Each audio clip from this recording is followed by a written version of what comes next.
noite a todos.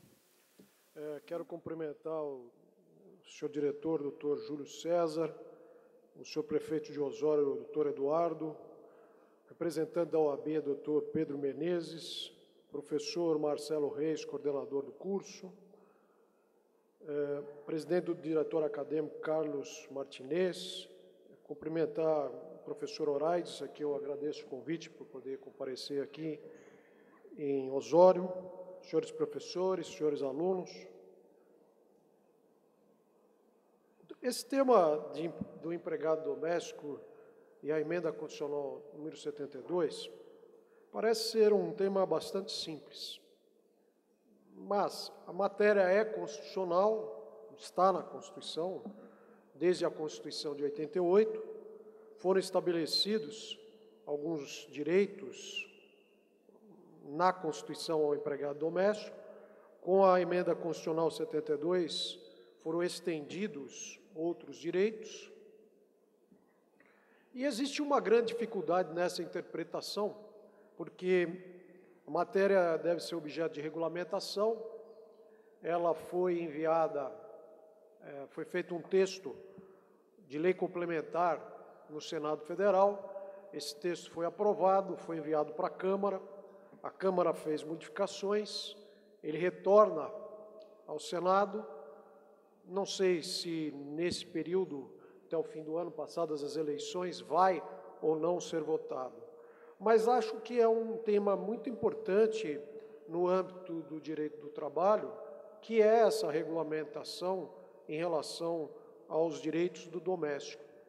E que, nesse primeiro momento, tem muitas interpretações e, talvez, pela ausência de uma norma de regulamentação, causa muitas dúvidas, porque cada um pode ter um entendimento a respeito desse assunto. Basta, por exemplo, verificar as revistas que trazem artigos sobre isso, cada um fala uma coisa. E, nesse primeiro momento, gera muita insegurança às pessoas, tanto em relação ao empregado como ao empregador doméstico, que também não sabe o que fazer nesse momento. Daí porque seria muito melhor que houvesse a regulamentação, porque daí nós teríamos uma segurança de dizer qual é o direito, como ele se aplica e assim por diante. Então, nesse primeiro momento, existe essa dificuldade. Então, é isso que eu pretendo explicar. Em primeiro lugar, eu quero fazer um breve histórico para situar a questão do empregado doméstico, para destacar poucas coisas. Porque, primeiramente, nós não tínhamos uma lei de empregado doméstico, nós tínhamos o Código Civil, que fazia referência, como ainda em alguns dispositivos faz do atual, de serviçais e coisas assim, que vêm do direito português, que vêm de um sistema de escravidão até, por isso com essa denominação. Em segundo lugar, algumas leis começaram a tratar desse assunto, mas de uma maneira esporádica, para dizer, não se aplica isso ao empregado doméstico, ou se aplica de outra forma. Mas, efetivamente, a primeira norma que pode-se dizer em relação ao empregado doméstico é a própria CLT, que traz um conceito. No artigo 7º, letra A, diz o que é empregado doméstico e diz que a CLT não se aplica ao doméstico.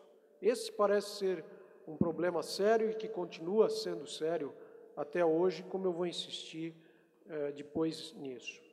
Em segundo lugar, é editada efetivamente a primeira lei sobre o assunto, que é a Lei 5859 de 1972.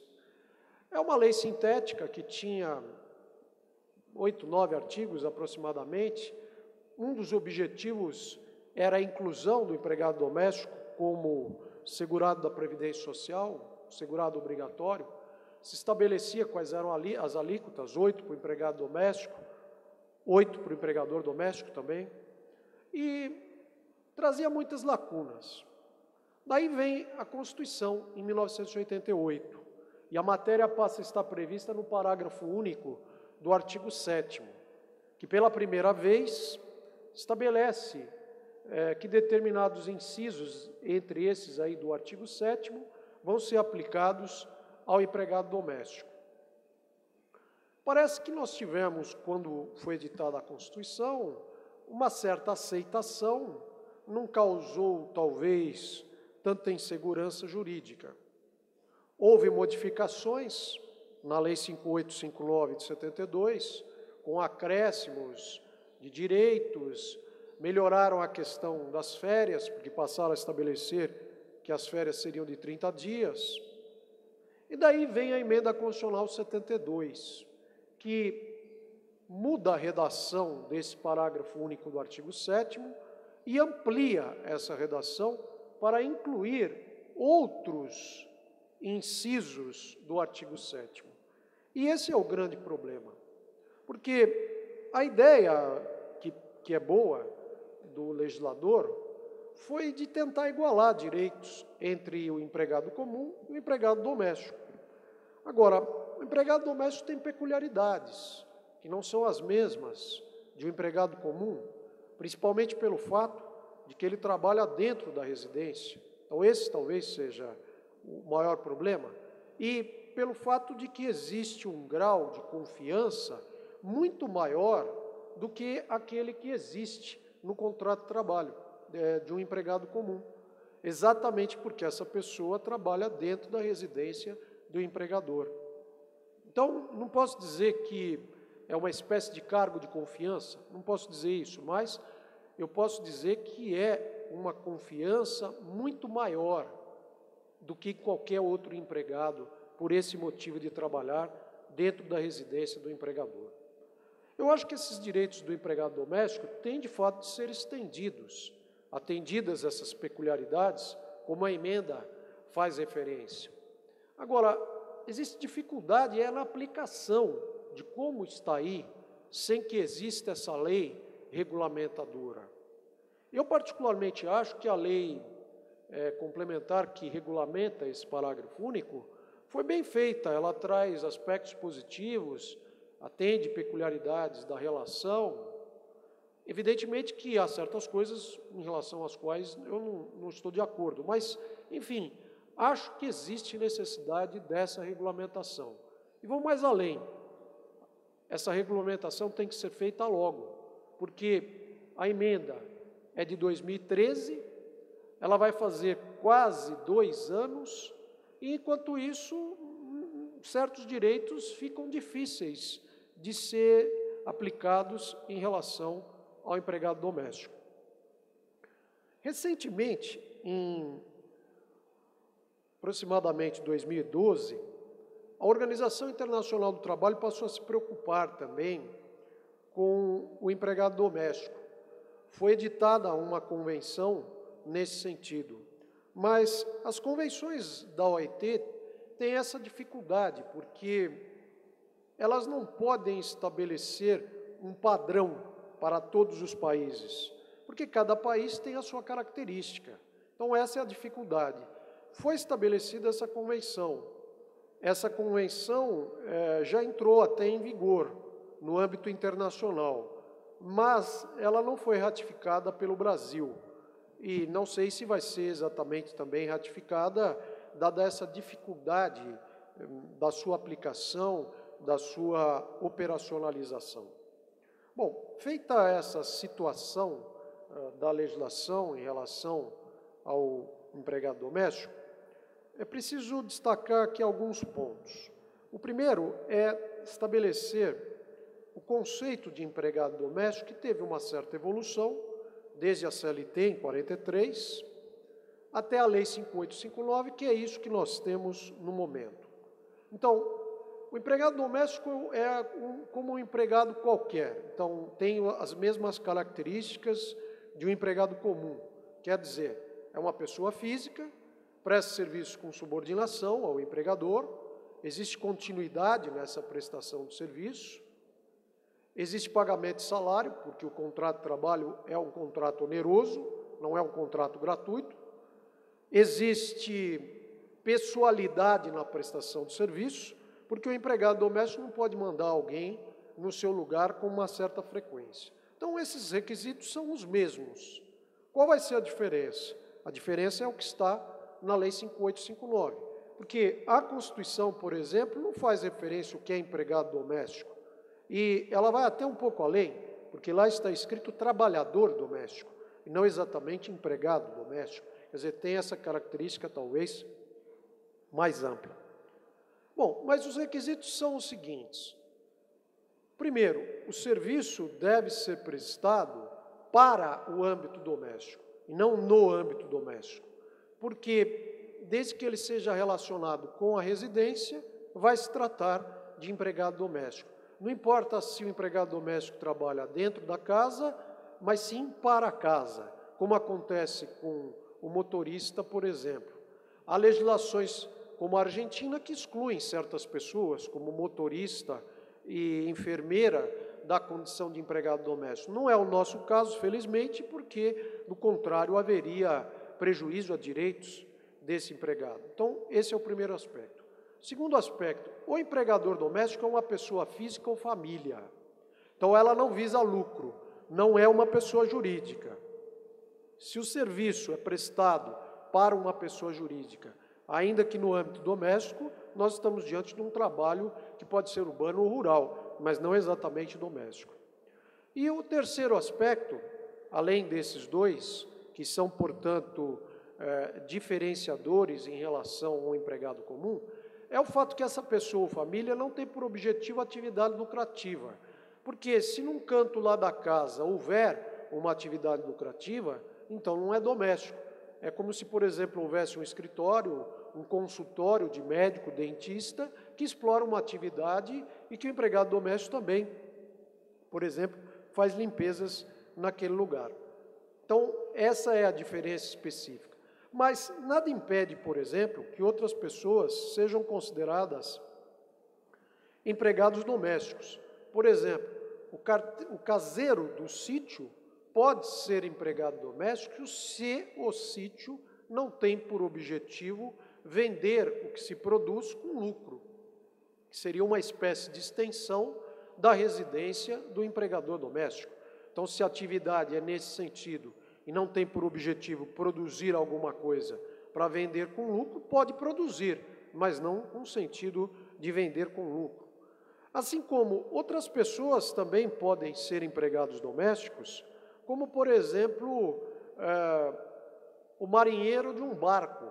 Se esse barco é usado para o lazer do empregador doméstico, ainda que fique lá no porto, mas que tem essa finalidade, a jurisprudência já mostrou que, se não é, por exemplo, para uma atividade com finalidade de lucro, existe a possibilidade dessa pessoa ser considerada doméstico.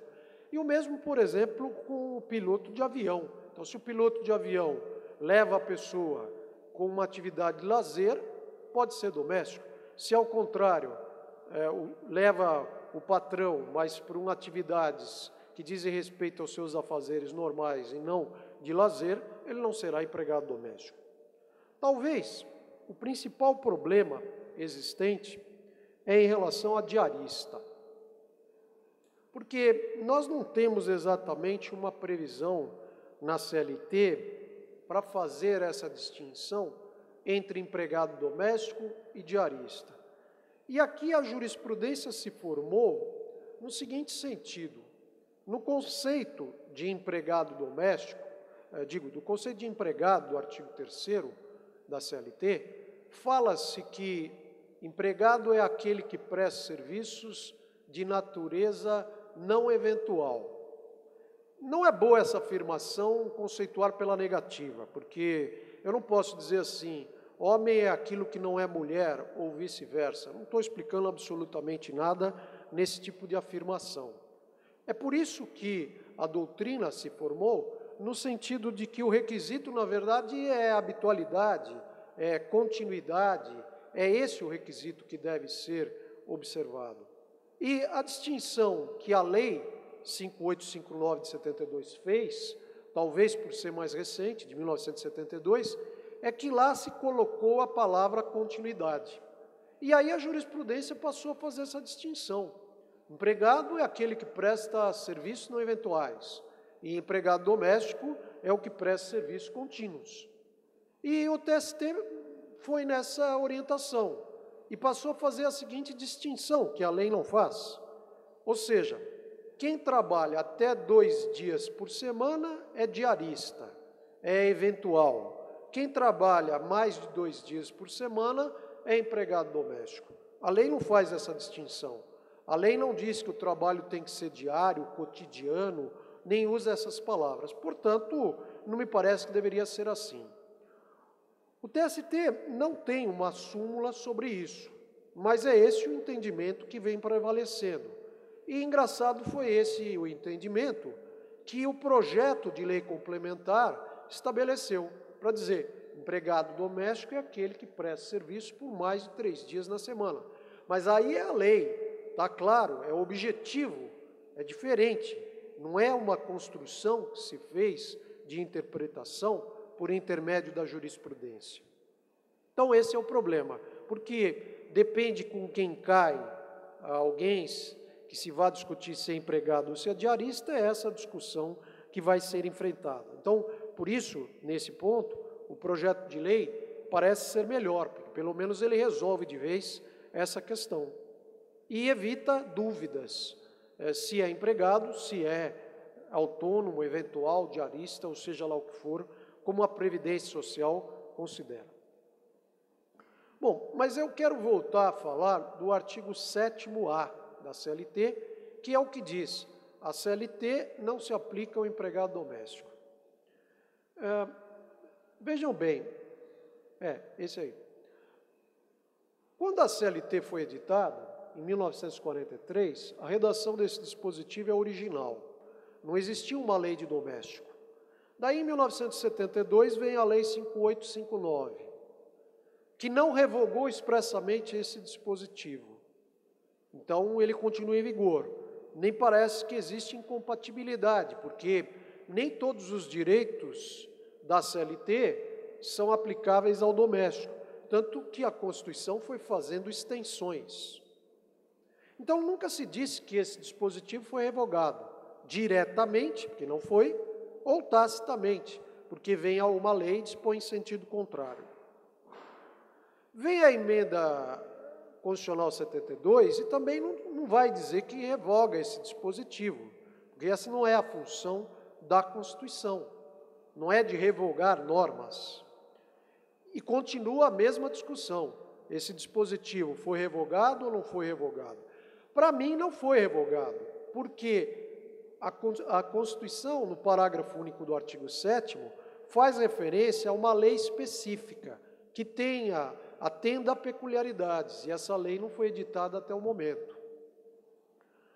A lei complementar, que está em discussão, é expressa em revogar a Lei 5859 de 72, mas não é expressa em revogar esse dispositivo aí. Quer dizer, ele vai continuar em vigor, porque a CLT não vai se aplicar ao doméstico, vai se aplicar à lei própria, que ou é hoje a Lei 5859 de 72, ou é a lei complementar que for editada, sei lá se nesse final de ano, no ano que vem, ou quando ela for editada. Então, esse parece ser o problema. Bom, eu acho que eu fiz uma introdução que dá para começar a discutir a emenda constitucional de 72 e aquilo que ela pretende estender ao doméstico. Então, com base no parágrafo único do artigo 7º, eu poderia dividir em 2 partes. Uma primeira parte, que em princípio são os direitos aplicáveis ao doméstico, que não precisariam de lei, e a segunda parte, que exige uma lei, aqui pela Constituição seria uma lei ordinária federal comum, que deveria atender às peculiaridades do empregado doméstico e outras situações. Então, é isso que se estabeleceu. Bom, eu vou seguir essa ordem aí dos incisos e essa divisão, porque talvez fique mais fácil de enxergar. Então, o primeiro inciso é o 4º do artigo 7º, é o que trata do salário mínimo. Não há dúvida que o empregado doméstico tem direito ao salário mínimo. Tem direito ao salário mínimo desde 5/10/88. Então, não precisa de regulamentação nesse ponto, já vinha sendo aplicado. O segundo é o inciso 6º. Então, agora eu vou começar a mostrar o seguinte. Parece que essa primeira parte é autoaplicável, mas algumas coisas não são. Umas dependem de lei, outras dependem de outras coisas. O inciso 6º diz: o salário do empregado não pode ser reduzido. Estou de acordo com o empregado doméstico também. Mas poderá ser reduzido mediante convenção ou acordo coletivo. Então, não depende de lei nesse ponto. Mas aí existe um problema prático, que é o seguinte, ou talvez um problema operacional. Não existe a categoria econômica de empregador, sob um ponto de vista jurídico, porque empregador doméstico não exerce atividade lucrativa. Consequência, eu posso firmar acordo coletivo entre o sindicato dos empregados domésticos e um ou mais empregadores, não há dúvida. Mas firmar convenção coletiva que exige a participação dos sindicatos dos empregadores domésticos, eu não posso. Eu sei que elas existem, mas juridicamente elas não têm amparo na nossa CLT, que não reconhece isso como categoria econômica. Então, esse é um problema. Poderá haver redução por acordo coletivo, mas por convenção coletiva não, porque não existe categoria econômica. Então, esse é um problema, que parece que a lei complementar não resolveu. Depois, o inciso 7º é o que trata de garantia nunca inferior ao mínimo para quem percebe salário variável. Aí eu pergunto, empregado doméstico recebe salário variável? Não, recebe um salário fixo, ele não recebe gorjeta, comissão ou algo parecido. Então é estranho fazer referência a isso. Operacionalmente não tem o que fazer, nem o que regulamentar nesse ponto. O próximo, que é o inciso 8º, que é o que trata do 13º salário. Então, o 13º é devido desde 5/10/88, não precisa de regulamentação, com base no salário de dezembro. Então, isso já vinha sendo feito. O inciso 10, proteção do salário na forma da lei. Nunca foi editada essa lei nem para regular o empregado comum, urbano ou rural. Não existe essa previsão de regulamentação por enquanto. A lei complementar também não fala nisso, e que diz que constituirá crime sua retenção dolosa. Posso falar em apropriação indébita para aplicar o Código Penal, mas não tem uma lei específica regulando esse assunto por enquanto. Então é algo que precisa de regulamentação. Está nessa primeira parte aqui, pareceria autoaplicável, mas depende de regulamentação, como nesse exemplo aqui. Então, não é bem assim.